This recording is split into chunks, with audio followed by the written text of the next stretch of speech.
Hi, it's Hillary and I'm here in my studio.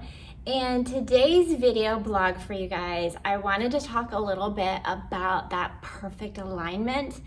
I get a lot of clients that come and want to ask questions before they start.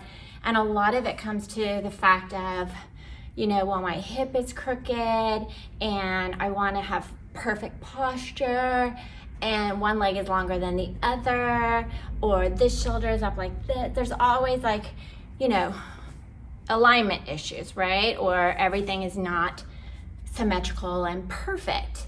My hip is a little this or that. And a lot with the hips, a lot with the pelvis. And I think one thing to think about in that regard as teachers, what I like to tell them is, because we'll start and I'll be talking about the hips forward or this or that, and they're like, is that right? Is that right? Is that right? Is this good? And for me as a teacher, I'm trying to get, and I believe Pilates is this way, is trying to get that body, that person in front of me, to move and as well balanced as that body is capable of doing. So for example, myself, this hip tends to be rotating this way. And if you think of my whole life, and I'm 50 something years old, I tend to have been standing this way. So I tend to put all my weight on my right hip out. I tend to favor that side a lot. I also sleep on my stomach, not a good thing. And I've always been active. So over the years, carrying my purse, whatever, this side has gotten tight. Not anywhere in my hip, just all these ligaments and muscles and tendons around. This hip is always tight, all this stuff, right? So I know this about me. And I know that when I'm in a class with someone and the teacher's like, no, your hip needs to be here, this needs to be that, it's not gonna happen because I'm 50 some odd years old and it's not gonna do that because of all the stuff going on. Now, as a teacher, I want that client to create mobility and be as open and be as lengthened and being as strong as they can, surrounding all these areas and these joints, right? So when someone says, is that right? Is that right? That's right. I'm like, well, how does it feel? And that looks good, because I may not see a change when I say, can you bring that right hip a little more forward? If they're like this, right? Can you bring that right hip a little forward? And they might. Now, if I put my hands on, I might feel those muscles engaging to try to make that happen. And maybe over time, it gets better and better and better.